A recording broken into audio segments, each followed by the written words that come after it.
what is wrong with that opening, I cannot say, but what I can say is we'll be having an awesome game today between the one and only, spawning here in the bottom right corner, it is Kerr from Team EC.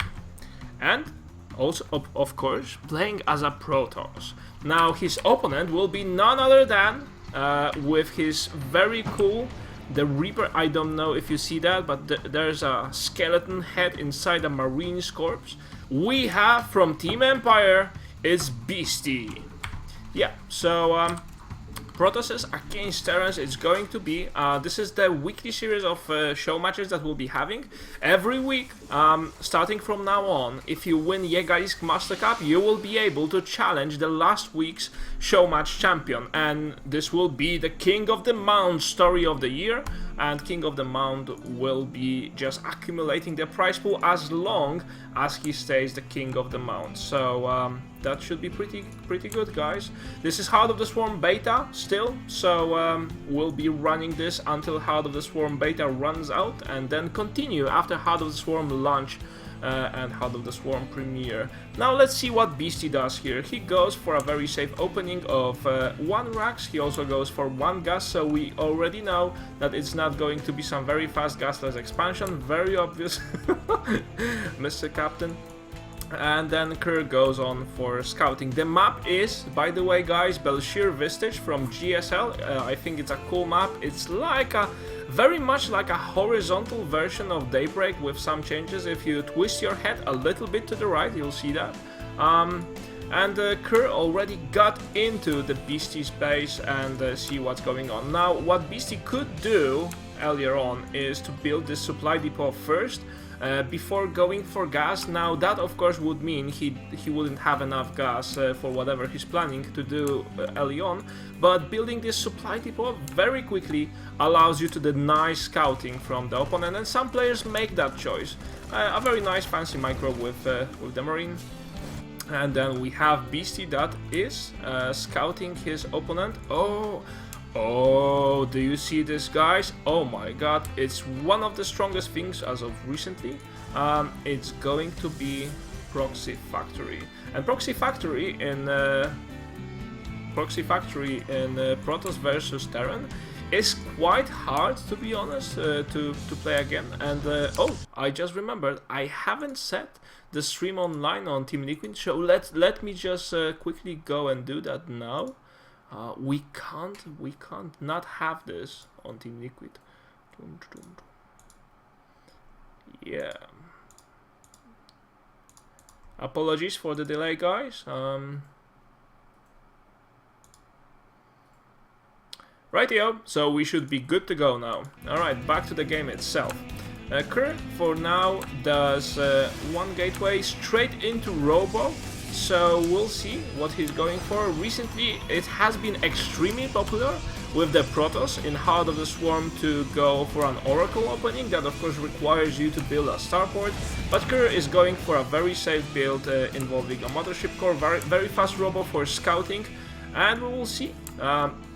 So what this does, this Proxy Factory, is very quick Widow Mines, and some players have been building it around here where Protoss doesn't usually scout, or you know, even back here, and then flying it somewhere to the Protoss's base. Now you need to be careful, and as you see, Kerr is placing his buildings so he has all the vision in his base, and also the build that Kerr is doing is kind of preventing Beastyqt from doing any real damage with this single Widow Mine. The problem with Widow Mines is that you can get them extremely fast, and Protoss has to go for some form of detection. Either that be the Observer, which is the Kerr's choice right now, or that will be an Oracle. However, Oracles are mostly used for harassment purposes, so not too many people go for harassing with them. Already 1 Widow Mine here. It's going to hit that Stalker, or even worse, the Mothership. Oh my god, the Mothership nearly died. A couple Marines here and there, and it would be gone. Now Kerr, very safe again, using that Observer. That Widow Mine is not going to do any more damage, and I think Kerr is about to expand here. Let's check if the music was on. Yes, it was. Sorry. And now Beastyqt going for an expansion as well, with a lot of supporting structures, so he will have a very decent production. And I think that with where Heart of the Swarm beta is right now, it is very much the place where Wings of Liberty has been in its beta phase. I'm not sure if you guys noticed that tendency. I spoke about it recently with the Jack attack when we cast it together. When an RTS is in early phase, the most dominant strategies are the aggressive strategies, one-base builds, and you know, the more mature the strategies get, the more bases the players are tending to go for. And as we saw in Wings of Liberty, later on, players were nearly at all times opting for a very quick expansion. They were going for either Gasless Expand, even Command Center or Nexus first. They wouldn't mind, because they knew that whatever happens, they are going to defend. And Wings of Liberty was a game where, after all the research that Korean scientists have put into it, you were not really able to deal that much damage early in the game. Now this is changing with Heart of the Swarm, and that's awesome. I think that's why everyone loves Heart of the Swarm so much. And most of the... oh my god, we have an engagement on the middle, and oh, this Immortal has to be careful, although these Marines have picked the sentry for the target, so Immortal stays alive. And I think it has been a very good choice of the targeting from Beastyqt. He knew that probably he is not going to take the Immortal down, and you know, killing off a sentry, while sentries are even more useful now in Heart of the Swarm. They have this hallucination, and also that sentry had full energy to perform Guardian Shield, which is a killer against Marines. And Kerr is going for the push. He already has an expansion. He has 5 gateways and 1 robo with 4 Immortals and a Mothership core. This push is going to be quite strong, but he needs to wait to have enough for Guardian Shield. And oh my god, the engagement is upon us! And one bunker falls down without too many losses on Kerr's side. A very precise push. We still have 2 bunkers to go.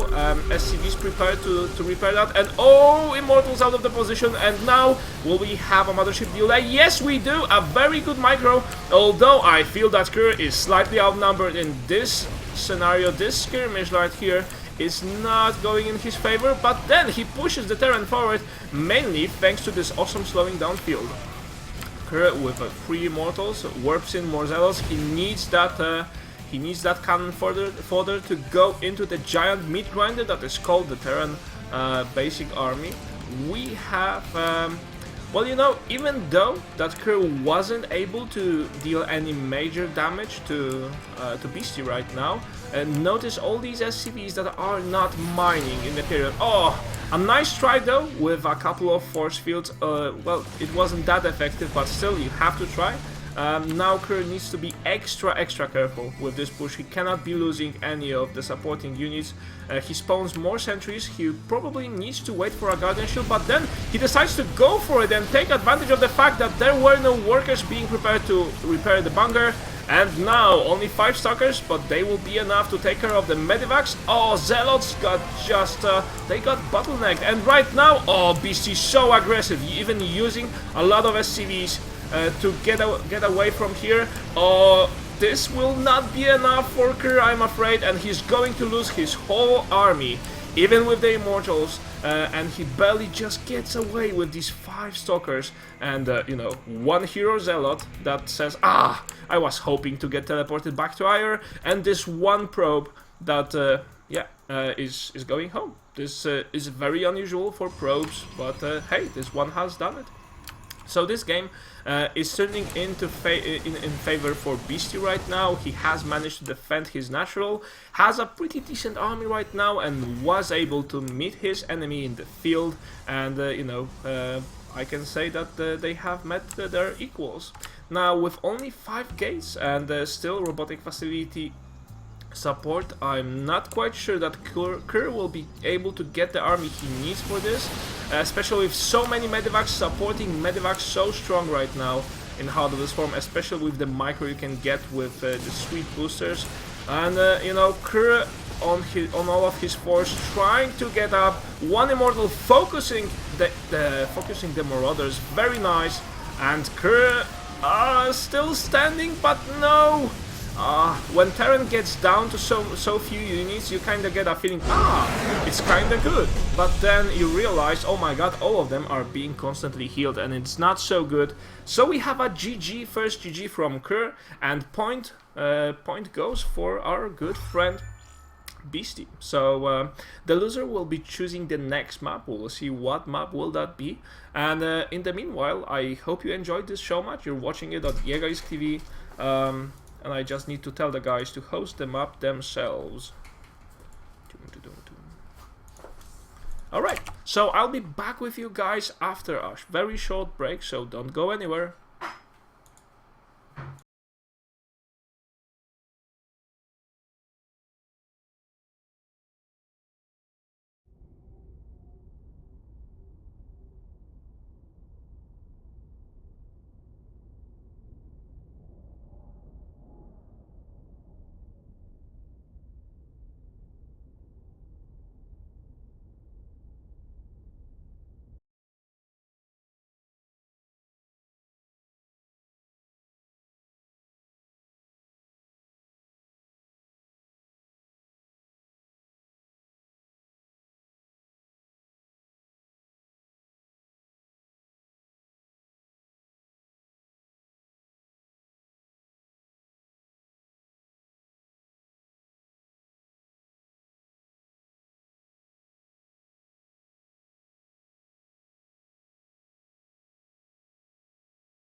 Alright guys, the next map I know from the players is going to be Daybreak.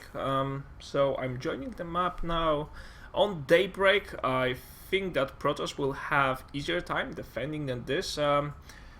This map is kind of awkward to play. Like I said, if you just check how it's structured, it's very much like Daybreak, but then it's awkward in a sense that it's vertical, and I think Terrans have easier way pushing, and right now Curry just wants to play on Daybreak to see how it goes. On Daybreak there is only one path to your main, and that leads either through, well, yeah, there is only one straight path to your main, which leads through that nice choke, and also there is only really one spot where you can be dropped, so a lot more comfort for the Protoss player.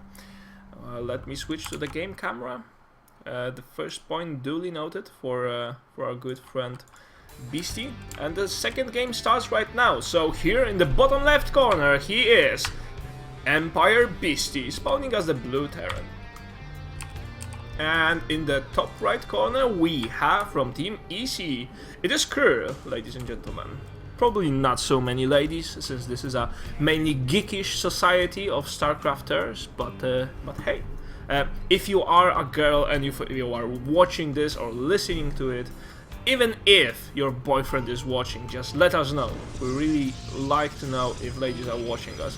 Unfortunately, when it comes to StarCraft 2, I would like to see more girls getting into the game. However, I have heard a very good comment about that. Is you know, StarCraft 2 is a game that has been designed on the basis of being cowboys in space, and that's very much true. If you listen to the music, if you check how the whole single-player campaign is structured, how the whole story goes, what sort of you know, actions, what sort of scenes and things to do you have here. You're just big marines with guns in space, and that's all good for all of us who wanted to be either cowboys or Indians when we were children, but it's not so good for the girls, which are more attracted to games like Dota 2 or League of Legends.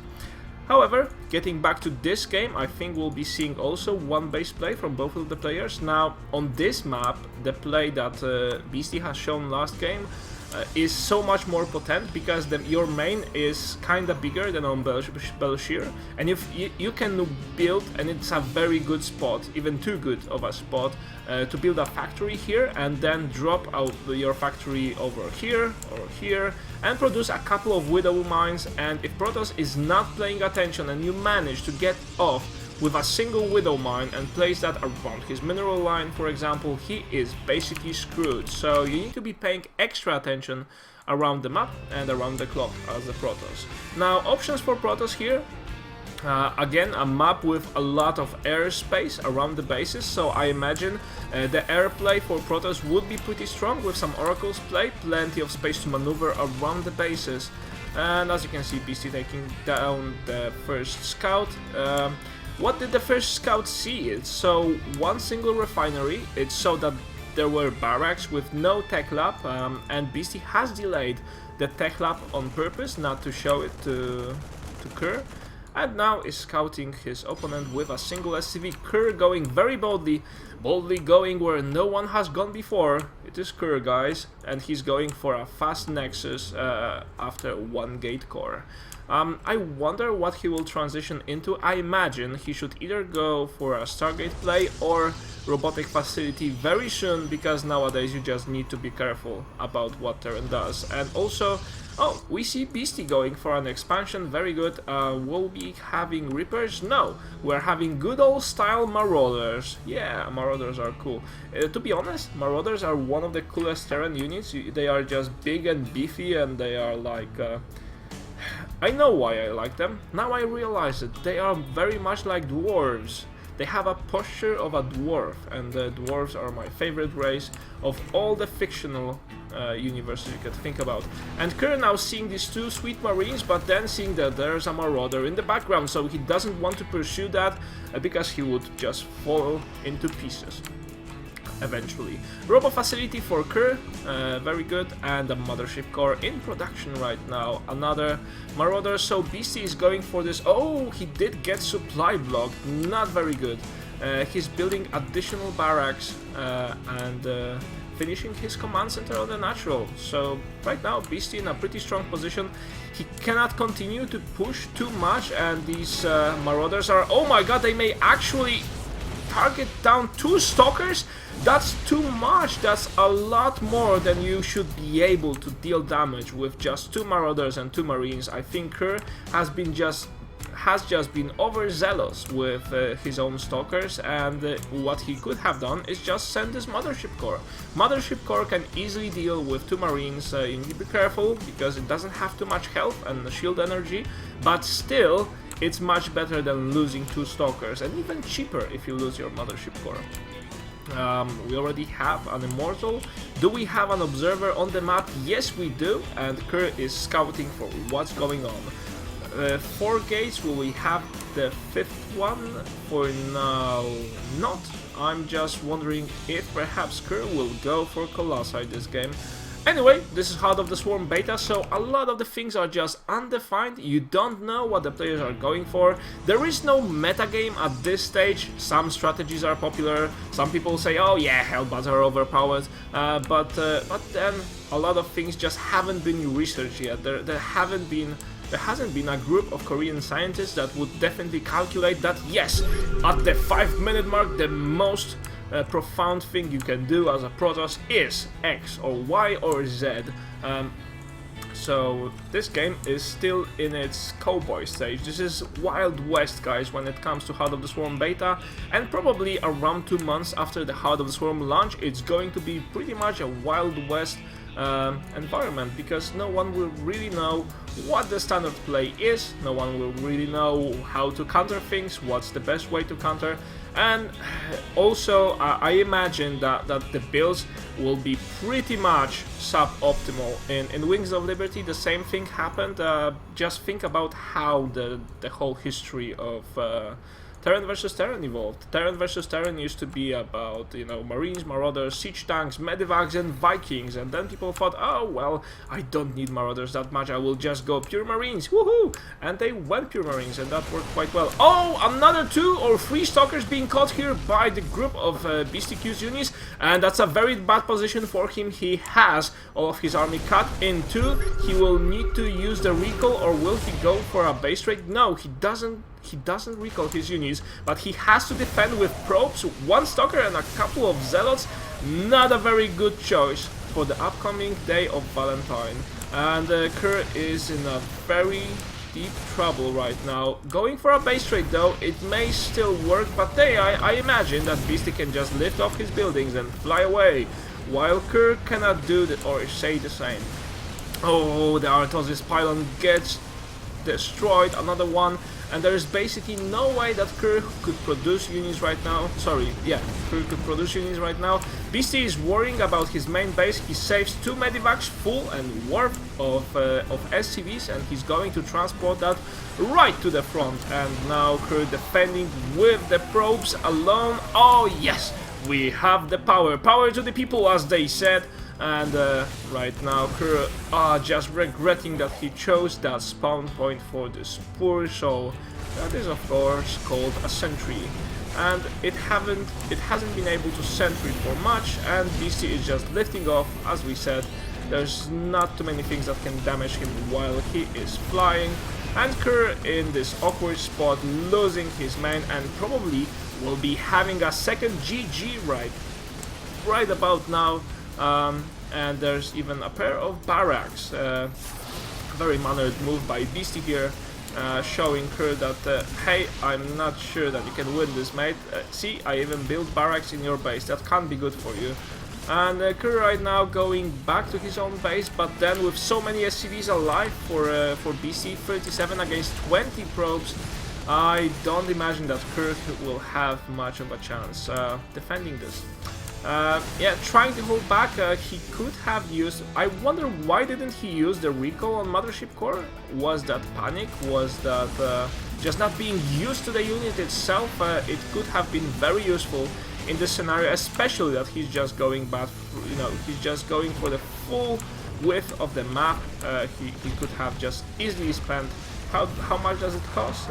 It costs 100 energy, so half of what he has on his mothership, and he wouldn't be in such a bad spot as he is now. He would even have enough energy for having a giant photocannon grow out of the top of his Nexus. And Beasty, another scenario with a bunker, but picking the SCVs up with his medivacs, and I'm afraid, guys, that Kerr is just getting obliterated right now. He still has this this pair of immortals, which is fine, but then again, now I think about it, it's quite cool of Kerr. Now Kerr does a very good job of defending this, even though he has lost so much.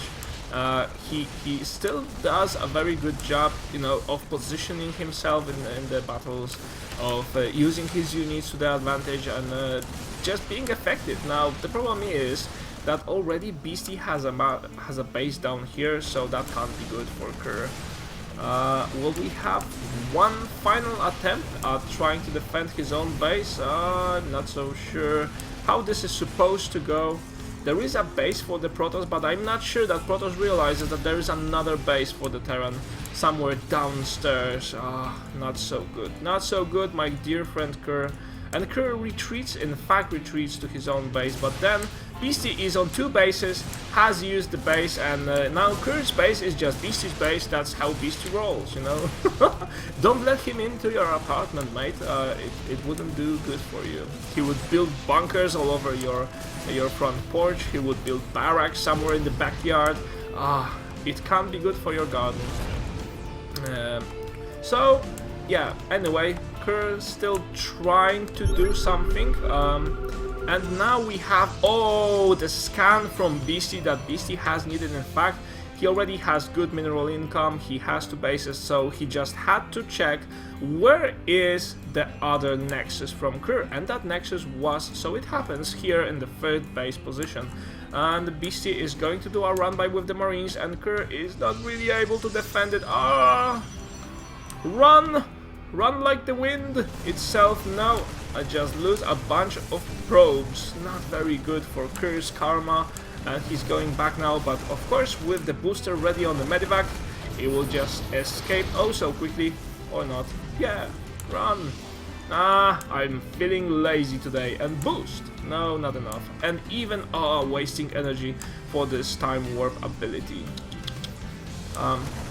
Okay, so Beasty building up a pretty strong stronghold in this single game. Kerr trying to figure out, I guess, how to best approach. If he would go for this bottom base, it would be so much better, but then he doesn't really have a chance. Oh, even Beasty using this this lonely set of barracks where he's training his marines to add 1-to-1, even using that to research shields. Now we have the shields upgrade on its way. We don't have any other upgrades. Steam pack is already done, and all of the other barracks upgrades are already done. So Beasty, yeah, in a pretty strong position, just trying to figure out. I think that if Kerr knew about this bottom base, he wouldn't be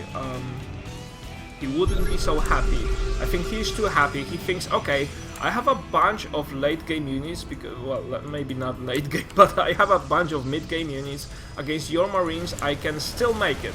But then just the mass of what Beasty has here is tremendous, and I'm afraid that Kerr will have to surrender shortly, but we will see.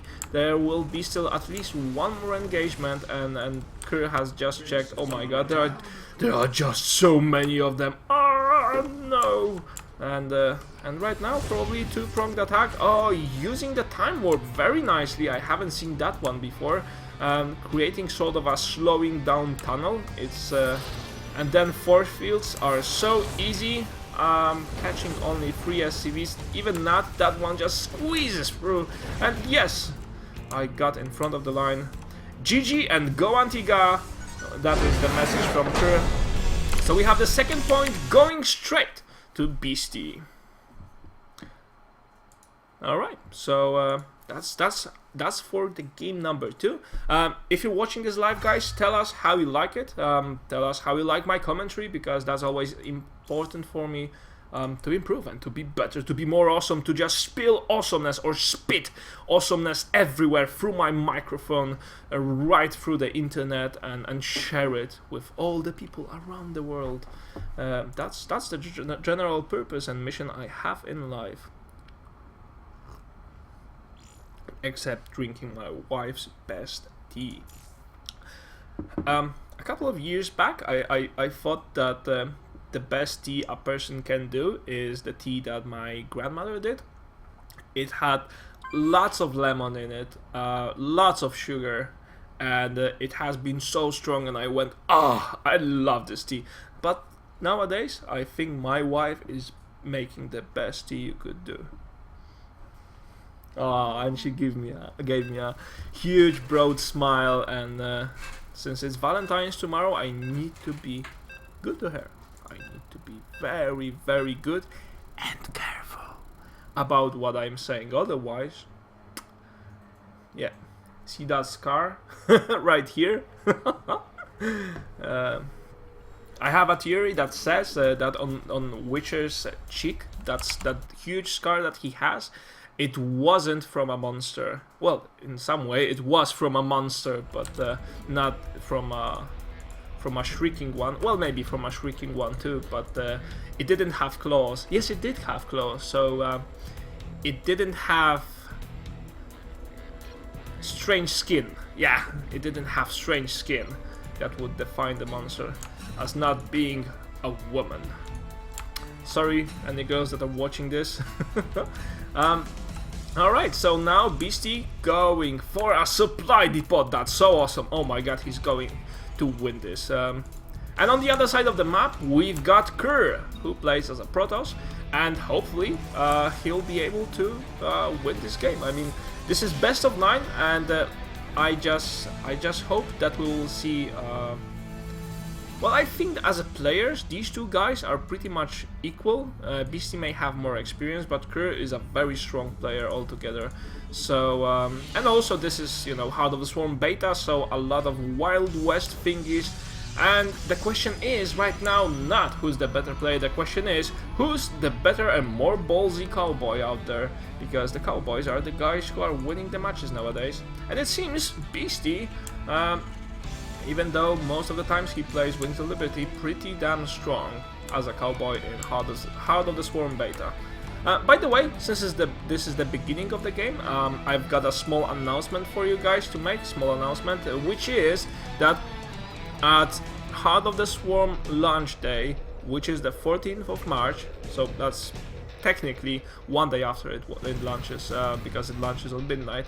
But you know, at that day we will be having a Heart of the Swarm launch day invitational, where we will invite 8 top Heart of the Swarm beta players to play and compete for $1,000 prize pool. I'll be providing you with a commentary with my good friend. I'm not going to tell you who that will be, but it's one of the major known casters right now, and it should be pretty awesome, guys. I'm having high hopes for that tournament, and also the games that we will see then, oh, they are going to be sweet, because normally it's quite hard to get these guys together to play against each other. Normally you just get a couple of them. Now we will be having all 8. We'll have more details to be announced soon. But for now, let's see what Beasty does. Yes, and he does a factory. Woohoo! And you know, on Antiga Shipyard, this factory that you put down here, if Protoss doesn't place a pylon or checks in a couple of minutes, then it's going to be quite hard for him. Oh, very smart from Beasty. Now, it's kind of risky, but I still like it. No, I thought, because what happens if you place it here is, if Protoss wants to check if you did place it here, he may just go through the clouds and he will not notice that you have a factory here. Now, I think Beasty decided better against that, but still going for a Widow Mine, and oh my god, Kerr doesn't have any sort of detection in his base. Oh, well, will that probe see it? No, it doesn't. And the Widow Mine is so close to be finished, it's going to be out quite soon. A very strong strategy against Protosses that don't go for a Robo-Bay. And Widow Mine on its way, and the workers are going to see it, and what's this? What's this? What's this? It's hanging everywhere. What's this? Pooh, yeah! In your dead face. So much for Christmas this year. Empire Beasty, of course, Kerr can keep on mining, but he needs to be careful in around 20 seconds, because as you know, or not know if you're new to Heart of the Swarm, this Widow Mine fires every 40 seconds. So every 40 seconds you need to be careful. And there's another one, and Beasty, will he go? Will he go for the expansion? Yes, he goes. Oh, very good microphone Kerr trying to stop that Widow Mine, but not able to, and it's barely, it has managed barely to dig into the ground. And Beasty, nice micro. He's showing that, okay, I can keep losing probes, but one at a time. It's not so bad as you would have thought. And he's going for a robo. You know, he's pretty torn aside when it comes to losing his workers. And it requires a lot of multitasking from you. Even another Widow Mine here, but this one gets caught. Oh, wow, yeah, not so good. Again, 17, 18 workers killed. I think Kerr has not managed to defend that as good as he hoped for. For a second there, it looked quite good.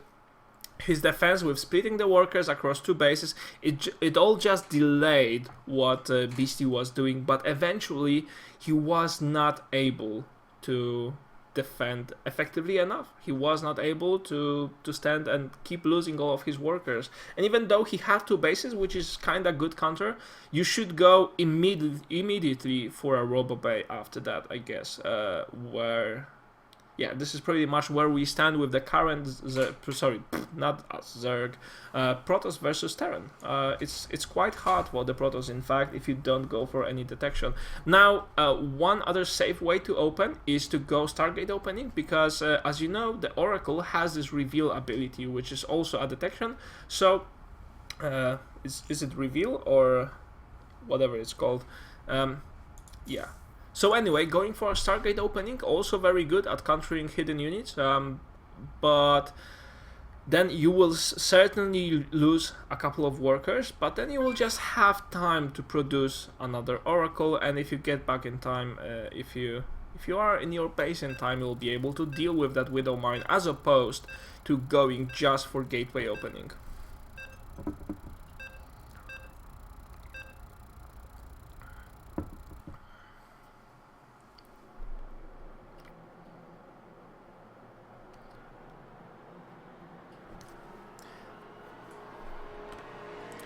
Rightio. So the game number 3 is starting right now, and it starts to look like this may be a very quick best of 9. Beasty with 3-0 lead right now. It's so good when you're playing best of 9, even best of 7. If you get a very quick lead of more than one match at the start, it is so damn strong, and Kerr is having trouble. Kerr is in big trouble. He may be thinking a lot of things. He may also be thinking, well, yeah, I'm probably going to lose this. What if I go for a cheese? And that would be actually sweet. But where Beasty is, it's, you know, he doesn't have a reason to be concerned right now. He's probably not even sweating. So Beasty going for a supply depot. Yes, so strong. One of the strongest buildings a turn can have as a first choice of building. Also being countered very hard by a pylon. Of course, I'm talking rubbish right now, but somehow we need to fill these 5 sweet minutes at the beginning of a StarCraft 2 match. And, ooh, Beasty, you cheeky sausage. Beasty is going for a proxy racks. Very good move. And proxy racks, will that be a proxy racks with Marauders or perhaps with Reapers? Both of them will be sweet. Judging from the timing on this gas, I would say more likely to be Reapers. But hey, this is Heart of the Swarm beta. We commentators know even less than the players do, way less than the players do. So so we will see what happens.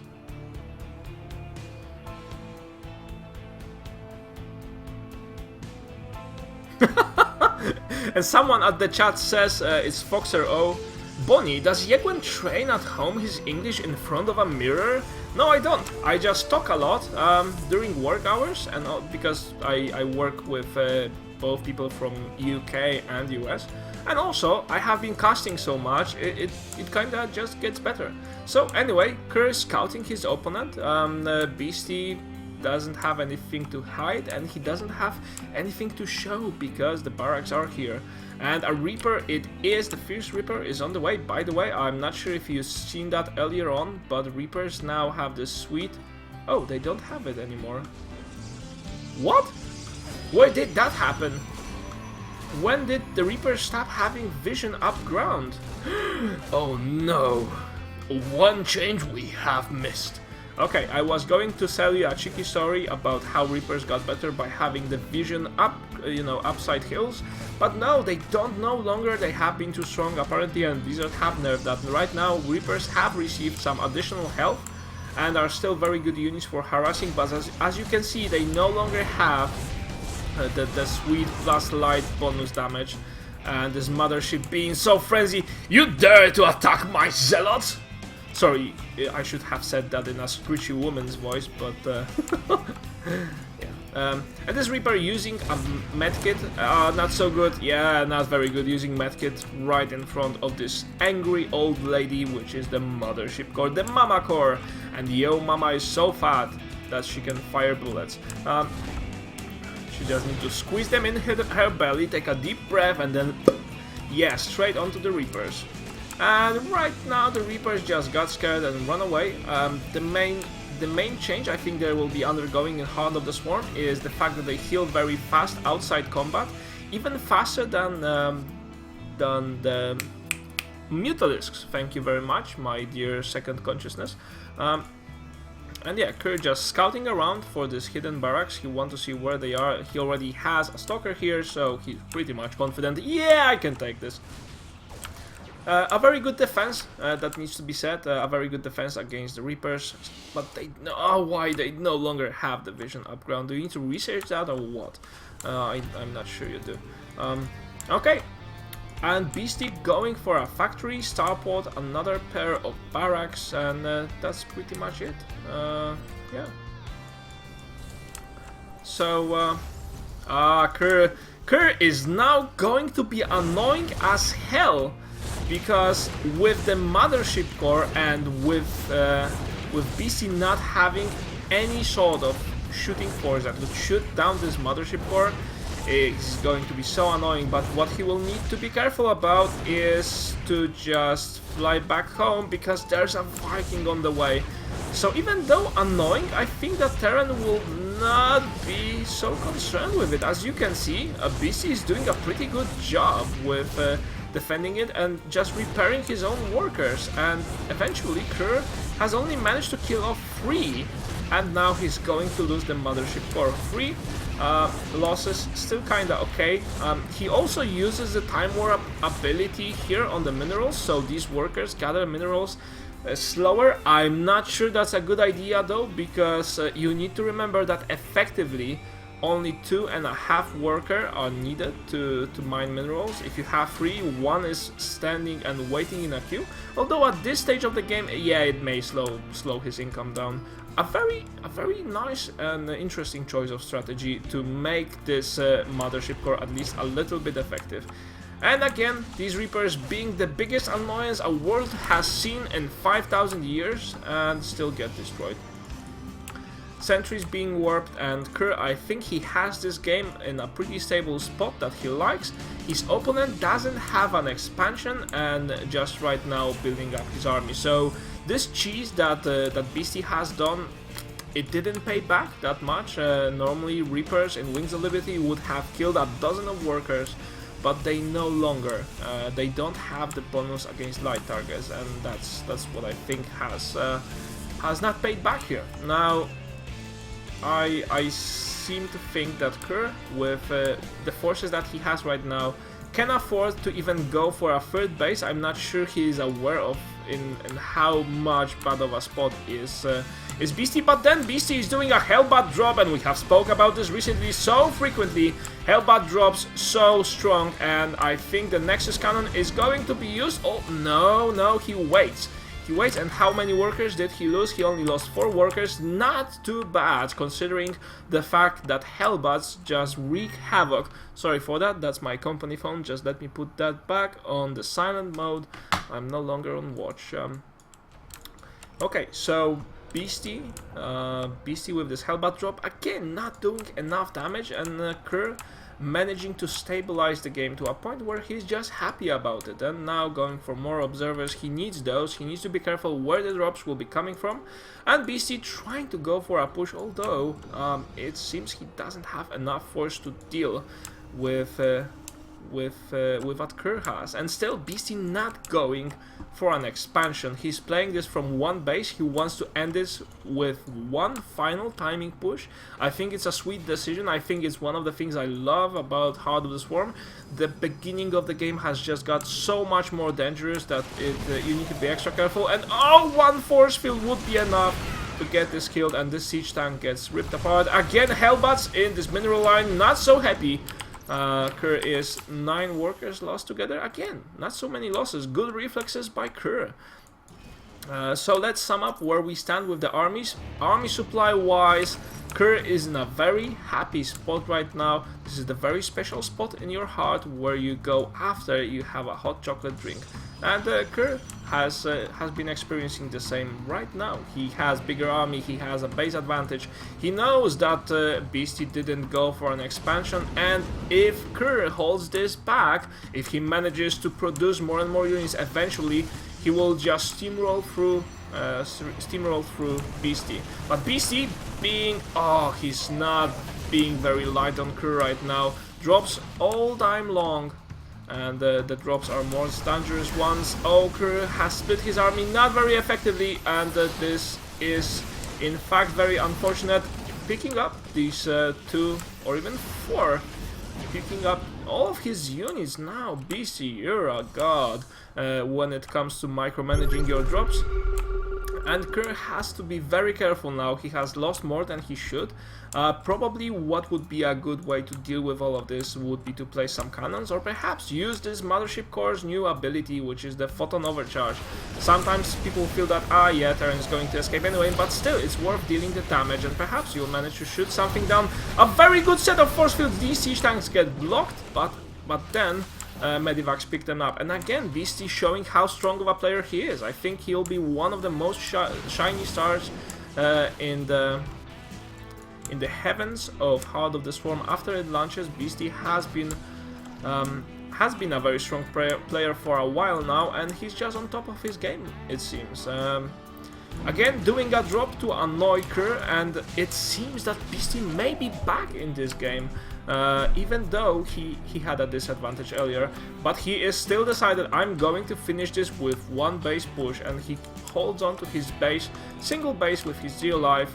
He doesn't want to lose too many units, and Kerr moving out, trying to find what's going on. Beasty, so many siege tanks, but Kerr has a nice counter, 3 immortals, that should be enough. And I think that the decisive moment will be the battle itself, because again, one of the changes we love about the Heart of the Swarm is that the micro is so much more important in the game. The game is more intensive right now, so the micro in the battles matters even more than it has before. Oh, and the siege tanks are out of the position. No! Oh, Kerr didn't see it. If he had caught that line of siege tanks, if he would manage to force field off all of the marines, that would be huge, and we'll be seeing a giga drop, like in Gigaton or Megaton or whatever you call that city from Fallout. Oh, no, not so good. Kerr, out of the position completely, is going to lose most of his base. Why doesn't he use the recall ability, for goodness sake? Kerr, get a grip on yourself. And Beasty continuing the drop, a very nice elevator push, if I can say that. And Kerr moving off with the mothership, slowing down. Oh, this is so intense. The siege tanks are in the back, not sure why they are. Time warp, it doesn't slow down. They are firing, right? Or does it? And then Kerr manages to clear this off. And this drop didn't do very well for Beasty. And we have a GG. So Kerr gets 1 point, and Beastyqt still with 2-point lead. It's pretty sweet for him. And we have one free situation. This is a best of 9 series, so Beasty will be now choosing the map. I'll be back with you guys shortly after a very quick commercial break, so don't go anywhere. You're watching Gigalist TV. I hope you enjoyed. If you do, let us know on the chat. If you don't, let us know anyway, because we want to be better day and day after.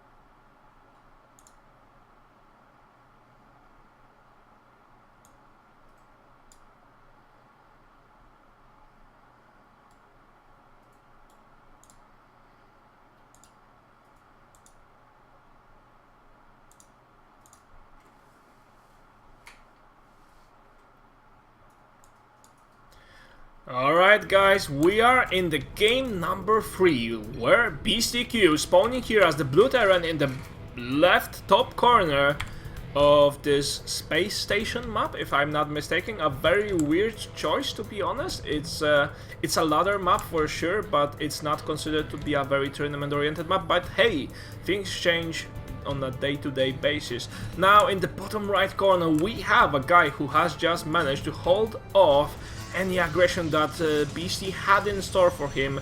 It is, dear ladies and gentlemen, Kerr spawning as a red Protoss. So the last game has been pretty interesting, and I love to see players experimenting more and more with one base plays. People have gotten used so much to playing from multiple bases that at certain point it seems that Blizzard should just make the game start of 3 bases anyway.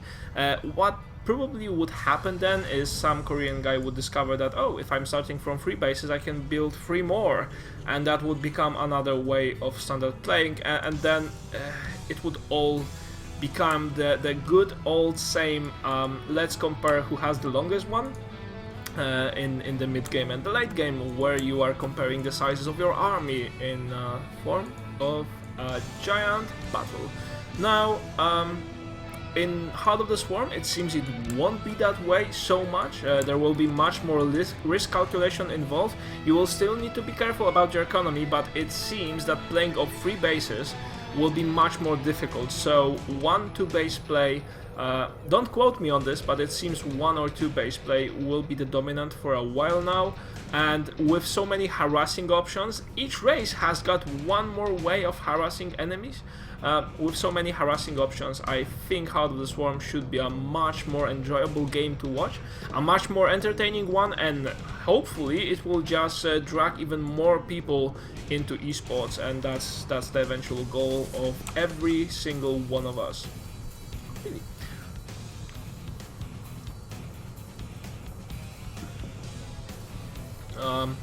Alright, so Kerr going for 1 gate core, and he has 2 gases, so I kinda expect him to place down a robo facility.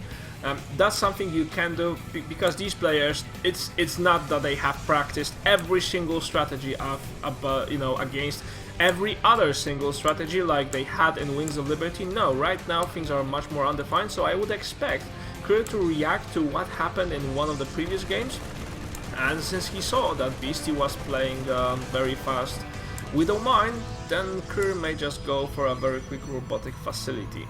But we'll see quite soon. Now on the other side of the map, Beasty is going for a factory, although in his base this time. I think we'll be having some form of a Hellion drop after an expansion. Sorry, not Hellion, Hellbat. I wonder about Hellbats, just thinking out loud right now, because people have been complaining on Hellbats a lot. Hellbats seem pretty strong right now. Oh, and Beasty doesn't go for Hellbats? What's this? Ah, it has been a misclick. So unfortunate. But then, Hellbats as of late have been pretty dominant in Terran's matchups. And oh, I love the thing that Kerr is going to do with this mothership. It's so good. I think I'm going to implement that into my own ways of playing. And again, one other thing you can do before the 10 or 15 minute mark, before you are maxed out with your army, you can always go for some sweet, nice harassment with your mothership. But what I was saying about Hellbats, they seem pretty strong and people are having difficulties playing against them. We don't have an armory yet, so this will be kinda delayed. And placing this, I like this more and more. I need to tell you, I like this more and more, because placing this time warp ability, first, it doesn't cost you that much. It costs you only 75 energy, so you can afford like 2 of that before your enemy gets serious with his units. And it slows down the worker. Let's see how much did it slow the income down. God. Not so much, but certainly it slows a lot of it down for some time. We probably all need to check about how exactly does it translate to the income, but it's still a pretty sweet thing to do. So still being active with this mothership, taking advantage of the fact this is such a huge spacious map, as you can imagine, because this is basically one huge Protoss flying ship, traversing space, looking for Zerg, and yeah. Both of these players going for 1 base place. We already have robotic facility for Kerr, we already have the Twilight Council, and Blink Research is on its way. Another sweet time warp, and let's check for the income. Yeah, with the mule it's difficult to count, but it's much slower, I imagine. It's so much slower. See the cycle that, see how long does the mineral patch stay empty? There's around 2 or 3 seconds space between the mineral cycle that you are just losing in that time warp ability. So that's quite cool. I love this from Kerr, and I think more and more players will be using that early in the game. Although then you lose the ability to recall your... I'm just trying to figure out how the metagame will play out from now. So if you see your opponent not going for... Anyway, let's discuss that between the games. We have a bunch of Blink Stalkers, a very nice play. Oh yeah, this deals so much damage, and I think Beasty hasn't been prepared for it. And now these Stalkers are just holding their ground, but I think they will show they need to evacuate. The mothership is falling, but the Stalkers are still in a very healthy shape, although they will not have the high ground vision, and they just need to let it go. And they may try to attack the front. There is no one at the bunkers, but then Kerr just regroups. He's regrouping and probably going for a second mothership core. We have a Hellbat drop here in the mineral line, and it has done not so much again. Wow, Kerr is pretty damn efficient at defending the Hellbat drops. I would imagine it would deal a lot more damage. And another blink up. Oh, taking the siege tank down. So strong, Kerr. There is one more he needs to be careful about. Oh, losing too many stalkers, and he needs to evacuate very quickly. He will go for a couple more SCVs because he needs to find a way how the stalkers are going to pay back for their own existence. It's not like a father and son relationship. No, you just don't sponsor your child until it's ready to stand up on his own feet. No, when you build units in StarCraft 2, you expect them to pay back their worth.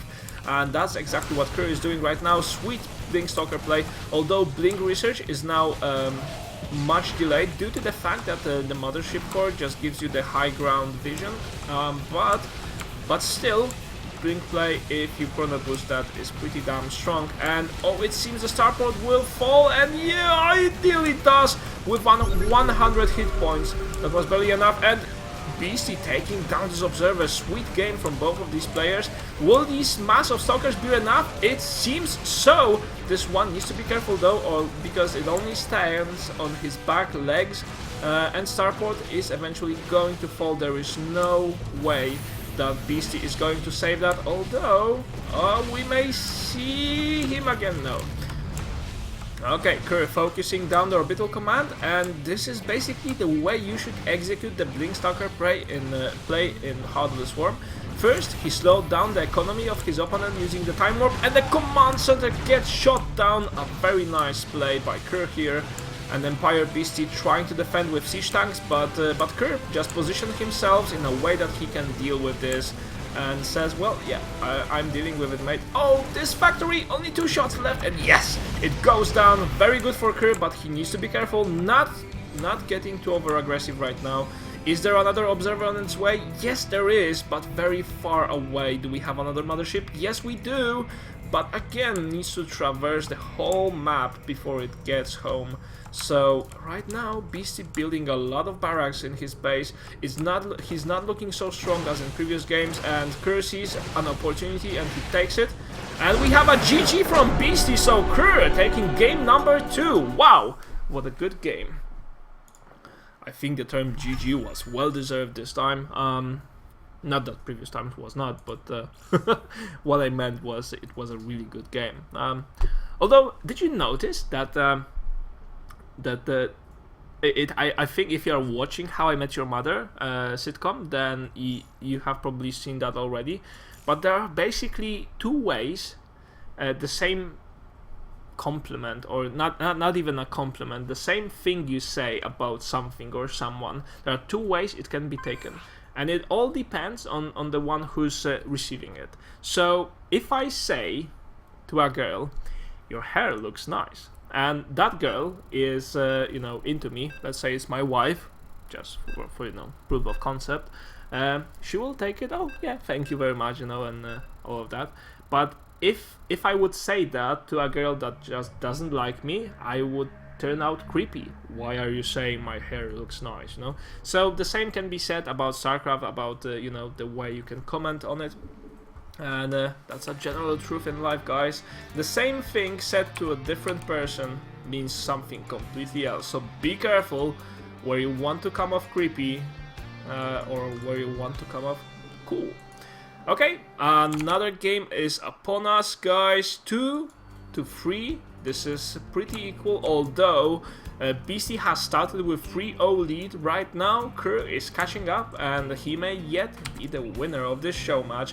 Now let me remind you how this whole thing works. Every week we'll be having, on Wednesdays most likely, we'll be having a show match, and the winner of that show match stays the king of the mount, and he starts to accumulate the prize pool, and he will be challenged next week by the winner of the second finalist of the Yegalis Master Cup that happens on Fridays. And these guys will be playing for another prize pool, and we will have a contest for who stays the longest king of the hill in our series of tournaments, and that should be pretty good. I mean, it's esports and sports altogether is all about telling a story, so I think nothing will tell a story better than such a system we came up with. Such a devil's device, really. Okay, so here we are, a scouting probe, it's on its way. Proberto, I'm not sure if you know that. Hey, are you listening to me? I'm not sure you know that, but statistically, 80% of probes don't make their way back home. He's not impressed. And yeah. Hey SCV, did you know that statistically 80% of SCVs don't get back home? He's not impressed either, so anyway, they may not be going back home for Christmas, but they are still determined to scout out what the opponent is doing. Beasty has shown us already 1 Rax, he shows us a command center, and no gas, which is a huge indicator that he'll be going for a 2-base play. Which I think Kerr is also able to read right away. Oh, it would be so nice if he placed a pylon right here, just like against the Zerg. And here in the top position, Kerr is not showing any signs of wickedness. He's gathering he's having 2 Probertos in each gas geyser. So he's trying to put away some gas, but we can't tell for what at this point in time. Like we said earlier, you know, in Heart of the Swarm, there is no huge indicator, there are no major builds, and there is not too much you can tell from the gas timings, because there are so many new strategies people are just not aware of, and yeah. Okay, these 2 angry Marines are just trying to take down that plate on the ground, which is called the Unbuildable Rocks. So, I wonder what's the story behind calling this Unbuildable Rocks, because for every name in the game there had to be someone who made that name up. And usually in games and in game development, and I have spoke with a couple of game developers, you just don't make names up because, you know, there's always a reason. So I wonder, was it one day that someone came to the office and said, okay, what's the most awkward name we could have for what used to be a neutral supply depot and in the tournament versions of the maps? And he said, oh, yeah, I think Unbuildable Rocks would be good. I would like to see that situation. That should make its way to the documentary about StarCraft 2. Again, Kerr with a very nice harassment with this mothership core. Yeah, the time warp. Oh, he needs to be careful. And he may even lose this mama ship. Mama ship will not be happy. Oh, it falls. And it sparkles as it does fall. A very nice wolfish trick from Empire Beastie, because building that engineering bay, if you manage to get it so far into the production, is just a pain in the butt. It delays the Protoss expansions for so long, and you need to be careful, you need to watch for that engineering bay being built. And Kerr going for another mothership core, pretty standard. He still hopes to delay his opponent's economy. And yeah, that's pretty much it for now. Someone on the chat says, with a lot of motivation in it and, you know, a lot of constructive arguments, mothership core is a joke. Seriously. If you could expand upon that, that would be awesome. But before you do, I'm just going to say that mothership core for now, it seems one of the best decisions that Blizzard developers made, because it adds a lot of, you know, fire to the game itself.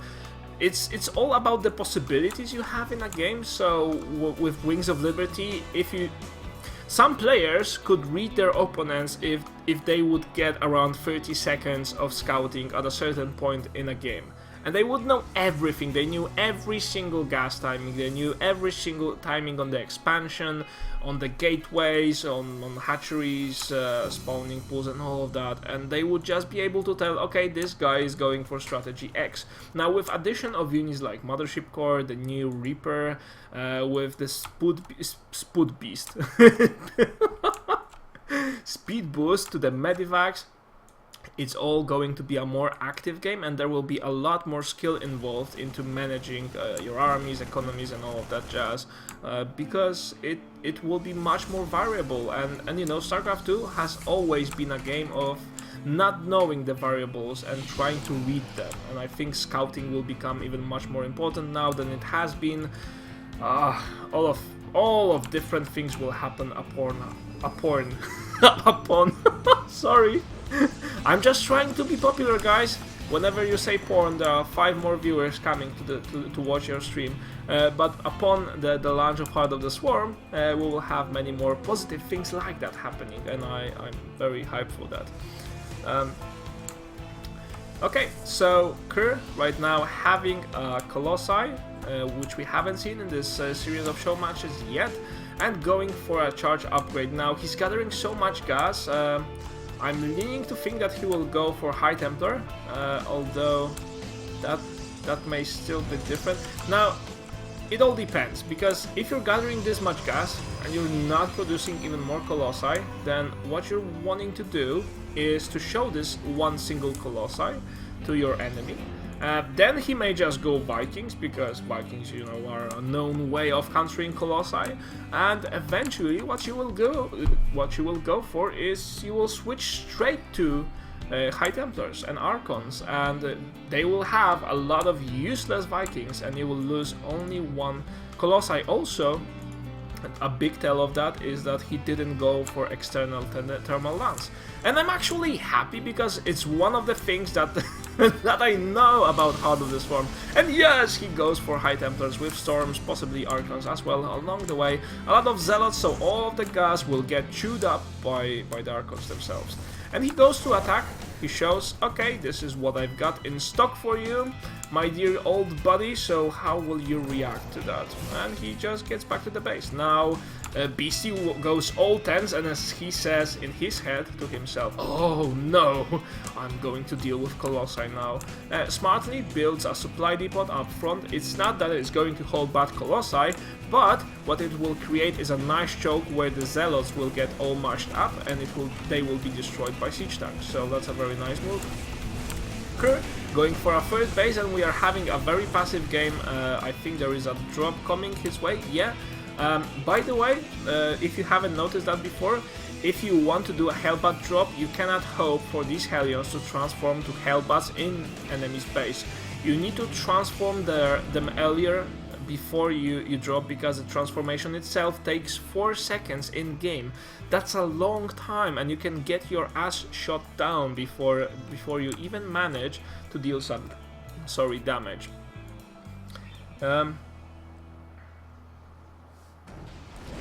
Okay, and we have a Hellbat drop.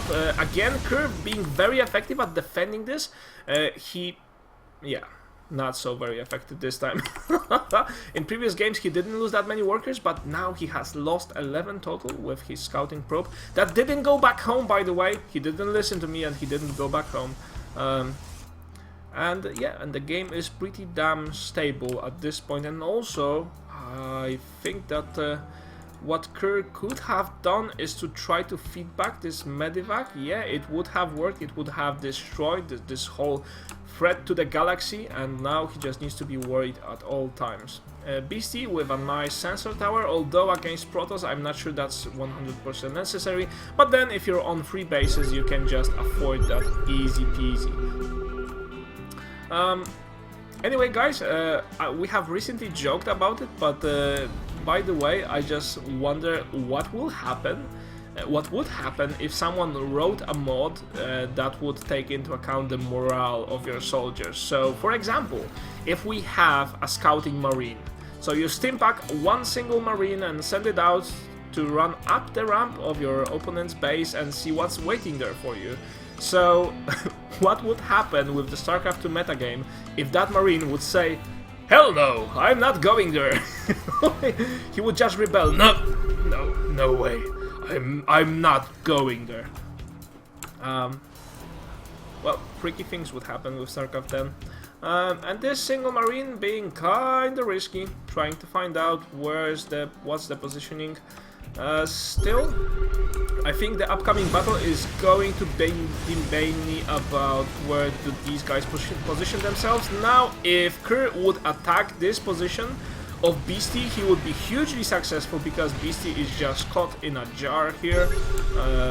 Not caught with his hand in a cookie jar, he would be caught in the cookie jar himself between the rocks and the rest of the map, but no, Kerr doesn't go for that, and Beasty preparing his assault. Now the question is, how do we stand with army supplies?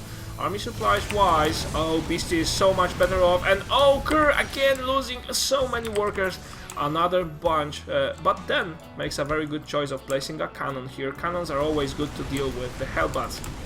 And oh, this army is approaching right now, but it's also clumped. The Colossi goes down oh so quickly.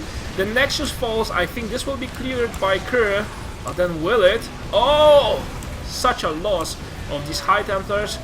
These Archons are doing quite well, but then the rest of Kerr's army is just standing here and waiting, which was not a very sound strategical choice, probably a misclick, but then it happened, and right now Kerr has a lot of trouble, and he will have a lot of trouble trying to defend this. Vikings landing on the ground to block his path, and Kerr has to retreat, has lost so many units, and it will doubtfully have a lot of problems getting back to this game, especially that we have a second bunch of Transformers in his base.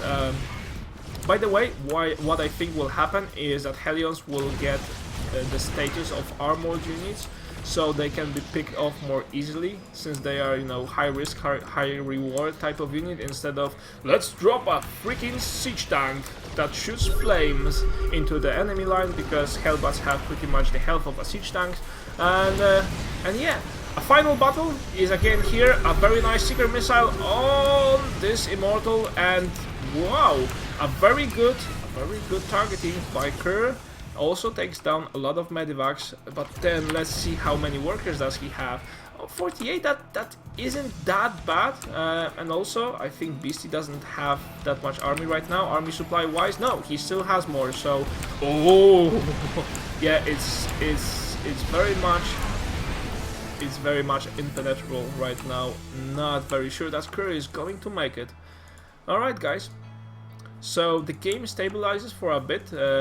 Beasty just sets the line straight on the map here. You will not cross it. He drew the line in the sand. You see, we have bits of the line here and there, and it's basically the range of the siege tanks that drawing the line, and another drop on its way. So, by the way guys, if you like my commentary, please let me know on the chat right now or in the comments on YouTube. Let me also know if you don't like it, and let me know what could I improve, because that's ultra important right now for me. And yeah, thanks for being an awesome audience. Another Hellbat drop, and oh, we have missed a little bit of photo cannon targeting. If that photo cannon would target properly, then these Hellbats wouldn't land that perfectly. But Kerr doing a nice job of defending, and he only lost that cannon. Hellions on their way, trying to harass. Oh no, Kerr, retreat, my friend, retreat, far away. Oh, into the foreign land, and oh, such a nice Proberto train. But then the Hellions get picked off eventually. So, if I would say where this game goes from now, I would say that Kerr may try to go for some air units, but he seems to be more comfortable with the Wings of Liberty type of an army. He has a lot of Immortals. He doesn't have the support of a Mothership Core, which I think is important to have at any point in the game right now. And yeah, Beasty is just utilizing the advantage that he has because of his many Hellions. Okay, so Beasty is pretty much turtled right now. He's building a lot of starports. Could I pick a guess that he may be going for battle cruisers? Yes, he is. And if Kerr would detect that, if Kerr would have seen that, and if he would go for the Tempest is actually a hard counter for the battle cruiser. Tempest deals plus 80, I think, bonus damage to massive flying massive flying units, which is huge. So yeah, Kerr right now having his army split in two, a very good move, because now he manages to bottle whatever Beastie is trying to throw at him. So many Hellions lost, not so many losses inflicted, but what I'm worried about is if you check if you check the vision on Beastie, he is everywhere. He has every single expansion that is not too close to the Protoss's base, and Beastie right now is thinking about securing his fourth. The single marine here still stands. He's watching the sceneries. Ah, I love these rocks. It brings a tear to my eye. It's a very sentimental marine, guys. We need to respect that. And he doesn't see behind his back that there's a huge freaking building being warped in. And then he will look in the other way, and he will just ask himself a question: where did this come from? Yeah, Beastie trying. Beastie right now, what I can say about Beastie is that he is very defensive because he wants to secure his very strong lead in this game, and he wants to show us the best he can. He already has 2 battle cruisers, 3 more are on the way. He's nearly running out of gas due to that, but should be pretty sweet. A run by with a single immortal. Yeah, not much of a chance against so many siege tanks, although one of them gets nearly destroyed, and we will be having a huge attack now. Oh, Mr. Kerr, you need to be careful. Yes, we have... No, we have Void Rays on the way. Why don't we have Tempest? I don't know. Oh, no! Ah, and the EMP has landed, dear guys. The ghosts are now cloaked, and I think that Kerr is in a world of trouble. He is going to lose this base again, and what he will probably try to do is to go around the Terran's army, or not, or just stay put and wait for the Void Rays. Because, yeah, that can be said about Beastie. He doesn't have many units that could fire up the hill, and do we have an observer? No, we don't, so Kerr in a very bad spot right now. Extremely bad, and going for the Tempest at last. Tempest doesn't take as much time to build as a carrier would do, but still it takes a pretty long while. And Kerr down to 3 bases again. Hopefully and luckily he has this 3rd base, but he needs to play ultra defensively, and I'm not sure that he will be able to keep up with Beastie's production. Beastie can just keep throwing and throwing units at Kerr and see which ones deal damage. Yeah, so that's pretty much it.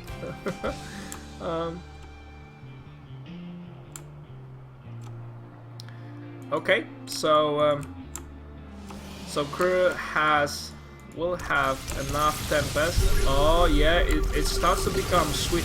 It starts to become the heart of the swarm. We will learn to love quite soon. Tempest being a flying shot of a siege tank, just destroying and obliterating the army that was thrown here. Unfortunately, Beastie just threw it here to free up some supply. Yeah, so he just wants to have more battle cruisers. Now, I'm not sure that's a very good idea, because if we see, this kinetic overload has 85 points of damage against massive, and guess what?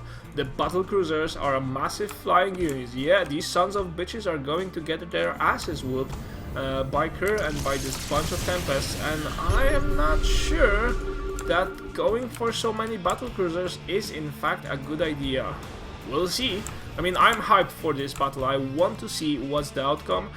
What I'm worried about is Beastie's economy. It's just tremendous right now. It's all around the map, and Kerr has a very hard time staying on his 4 bases. Although what needs to be said is Kerr is very good at holding up against anything. Now the problem is that with Heart of the Swarm it will be promoting a much more aggressive style of play, and while you are being so aggressive, it's just not paying back to be the opposing player who is playing defensively. We may even see a point in Heart of the Swarm career or history where playing defensively will no longer pay you back. And oh, this ghost gets picked up. Very good. This rifle made its own way here. Now I would like to see a Zealot picking it up and saying woohoo! Now finding a horse, or perhaps the flying shark on the map, and sitting on top of that shark, flying with a rifle, shooting everywhere. Yeah, that would be cowboys in space. But then the main battle is upon us shortly. We have so many Tempests against such a huge force of Terran. We'll see how it goes. Remember that Tempests no longer have a splash damage, and oh no! Not a very good choice of a battlefield, and very good EMPs by Beastie. Now these Ravens will be a pain in the butt for Kerr, because not a single bullet will reach them. And this is actually an issue for the Protoss right now. He's just getting obliterated, guys. All of his units got either EMP'd or destroyed later on with Yamato cannons. Wow. I haven't predicted that this battle will go this way. Yeah, it's a pain in the butt. I think that right now it just I just happened to be enlightened while I was casting that if you go for battlecruisers supported by Ravens, and if you just plant down these nice little blokes called point defense drones, thank you very much. Yeah, my alter ego always friendly at giving me advices on StarCraft. When you place those down, it's not really possible to shoot down the battlecruisers. Now, is that effective? Is there another mix of units you should go if you're hoping to counter mass battlecruisers? I'm not so sure, but yeah, this game has been pretty awesome. Okay, so we'll be having next map in a second, guys. I just wonder what that map will be. Beastie with 4-2 lead right now, and Kerr with solid 2 points. He still can take it, but Beastie is just one game away from winning this show match.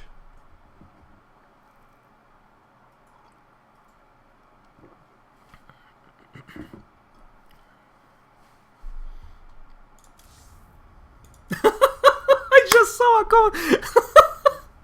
This is priceless, guys. Because I made a comment about that. About that. Sorry. Too much lemon. I retweet the comment of you making the best tea, my wife. But then there's one Marine that's standing and watching. Oh my God, I love these rugs. Someone said on the chat, it must be a Dustin Bowder Marine. That was cool. That was a good quote. I'm going to steal that from you. I'm going to use that in my commentary later on.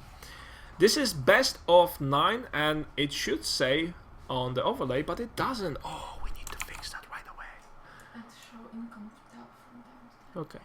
We will show more frequently. Sorry, we will show the income tab more frequently. Whoops, not this.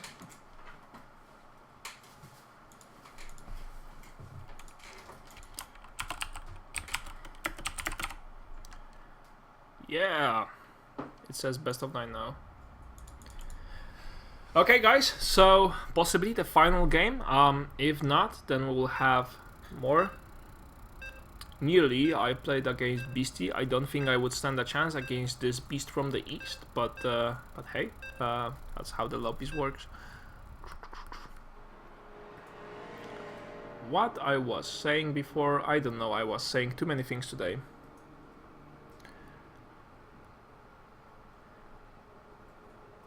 Alright, so let's jump straight into the game. Game number 7, I think. If I add things right, that's game number 7. Yes! I have my basic diploma in maths. 2 plus 5. So, yeah, 2 plus 4 is 6. And this means this is game number 7. Thank you. Thank you very much. No, please don't stand up. Please don't leave. Alright, guys, so game number 7, Beastie from Team Empire spawning here in the top right corner, and I think the map is going to it is what is the name? It is Aquilon Flats. This is some wastes. I know this is wastes, but I'm not sure what sort of wastes. Anyway, it's a snowy map. We like snow. We are in the middle of winter. In fact, we are having snow outside the window right now in Poland from where I'm casting. If you didn't know, guys, I'm Polish. If this is the first time you're watching the stream, I'm a Polish bastard that is so ambitious to become an English caster. I hope you support that. I hope you help me make my way straight to the top. And if not, just help me land softly, because that's what happens. Alright, so anyway, right away, the scouting probe, which is not disencouraged by the statistical data about the probe life expectancy. And on the other side, we have Beasty, who didn't scout yet, and is not trying to build a supply depot here right now to deflect any sort of scouting. No, he's quite open about what he does. Beasty, that is, yeah, quite cool, building gas very early. He may be going for pretty much everything right now. We still don't have blah blah blah again.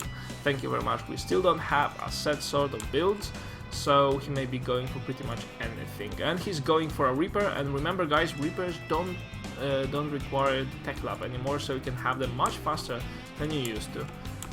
And it's quite cool. Second pair of barracks being built. In Kerr's base we have a cybernetics core, and Kerr again will be starting off from one base. He will not go for a very quick expansion. The indicator of that is the fact that he has so many probes mining gas. If he would have only 4, I would still believe that, oh yeah, he may be going for a quick expansion, but with all 6 of them being in the gas geysers, that's not really possible. You don't have enough mineral income to manage that very quickly in the game. And yeah, what sort of one base play will that be? Will that be some sort of Stargate play? Stargate would be awesome. I mean, White is doing the best Oracle play you could possibly imagine, and I would love to see that being used more often. And oh, this Reaper will get its hand slapped. Oh no, my dear friend, you won't be shooting down my dear probe, says the mama. And the mama chases this Reaper away. And oh, it may even happen. Oh wow, this mama was a little bit how do you say that? Anxious. Yeah, she was anxious to shoot down on the Reaper. If she would have hovered above the Reaper and then start shooting, she would probably get off with a kill. And now the Reaper is just running away. He uses a health potion, because Reapers right now carry a health potion, which is shaped like a needle. And it's not a steam pack. And Mothership Core, again, a huge annoyance in the butt of the Terran.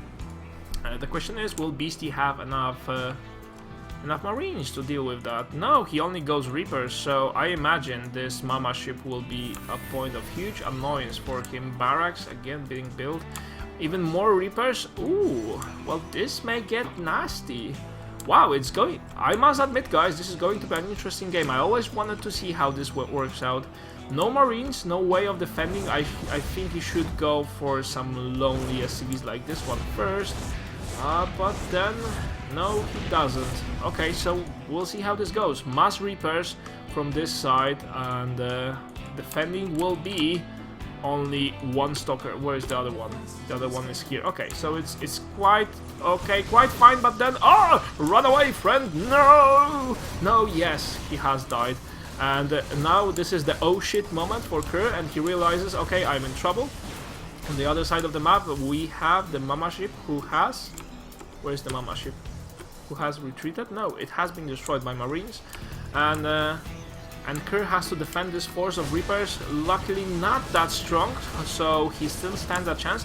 Very nice micro by Beastie, picking this one that has been hurt badly off to let him have his good old health potions from the druids from the nearby forest. Oh, sorry, this is a wintry map, so this has been bought from some kobolds that live up the hills, and Kerr is looking pretty okay. Now let's see what are the losses. Let's see the losses tab. Terran has not lost too much. Unfortunately, Protoss did, and Kerr is reproducing the Mama ship again, going for Blink Tech. Blink hidden here so the Terran doesn't notice it, but still Beastie staying on one base. And again, like I say every time that I see a one base player, I love seeing plays from one bases. This basically puts you on the spot. It's not like, oh yeah, I've got an expansion, I will get back to this game whatever happens. No, if you go one base, then you're taking a huge risk, you get a big advantage, but then if it doesn't work for you, then you're screwed. My god, you are screwed so hard. And now Beastie also playing from one base. He doesn't want to overextend. he doesn't want to commit too much to the economy. He needs to be careful because he only has a bunch of Reapers. Now, will these Reapers catch this one single prop? Oh, yeah. No. No. No. And this probe has left this world without fulfilling his purpose in life. But Kerr still being happy now. What I would imagine would work very good is having a Warp Prism with Blink Stalkers, because a Warp Prism is good old-fashioned unit that gives you both high ground vision, and also it allows you to spawn units, warp units, so it's kinda good for Blink Stalker play. Mama ship being a sort of annoyance again, like all mamas are around the world. It doesn't realize that on this map there is not enough space. This is actually something that kinda annoys me. I'm not sure was it a misclick, but I'm quite sure that there is at least one map which looks like it has a lot of airspace and lovely rocks, by the way, says the Lonely Marine, which has a lot of airspace, but you cannot maneuver there. So whether you are trying to outrange the Marines and try to position yourself in some good comfortable spot where they cannot reach you, well, they just shoot your ass down. So that's how it basically works in Heart of the Swarm Beta. Hopefully it will be fixed, because it can be very misleading. Oh, this pylon will be found, and this probe, why did it go there? I don't know, perhaps it was Mel Gibson from Braveheart. Now we have a huge battle with Blink Stalkers against Mass Marines with Steam Pack. Oh, well, will it be enough? And Kerr is warping in some Zealots, very good targeting by Beastie, and he picks off most of the Stalkers. However, these ones that are left, they are a veteran rank now, and they will be much more annoying from now on. And I fear that Beastie may not have enough to defend this. Now, will he go for any drops? He would be able to use this factory. Now, see how many possibilities Heart of the Swarm opens. People say, oh, Terran only got one new unit, but with the scouting factory, if you use it properly and if you build a Widow Mine, you can get back in a game like this. And Kerr right now going in for the kill, and no, blinking away. That wasn't a very good idea after all. So it seems that Beastie has enough medivacs to keep him alive. I think that with losing so many Stalkers, Kerr just hasn't reached the critical mass you need to have, and he needs to be careful, because if he keeps throwing these groups of Zealots away, he will not make it to the late game, and also he doesn't have too many workers, so going for an expansion right now, something that he's going to do, or not, maybe not be that much smart.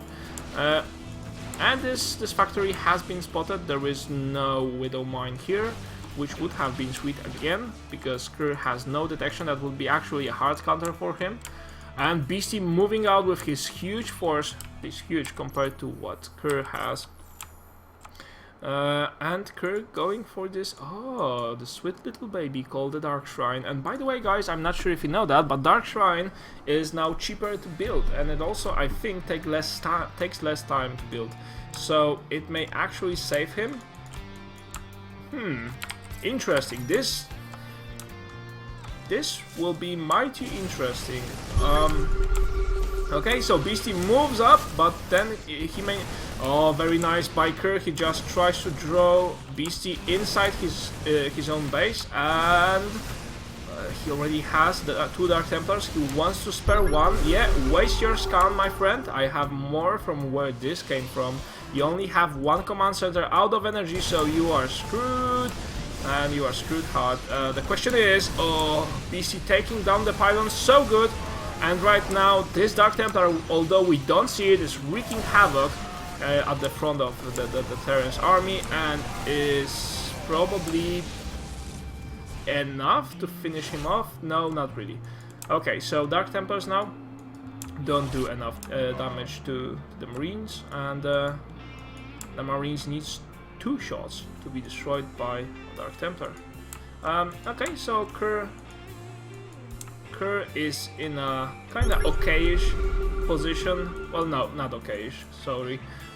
He has Dark Templars, so he may use that. And he actually did use that in Beastie's army, and Beasty has lost a couple of workers more. It's pretty equal when you count the workers lost, but then Beasty has this pretty stable position of just having more stuff in his army, and having more stuff is one of the most important things in StarCraft 2 that has ever been here. And there are turrets already here, so these Dark Templars will not be that much useful, and Kerr going for an expansion, taking a risk.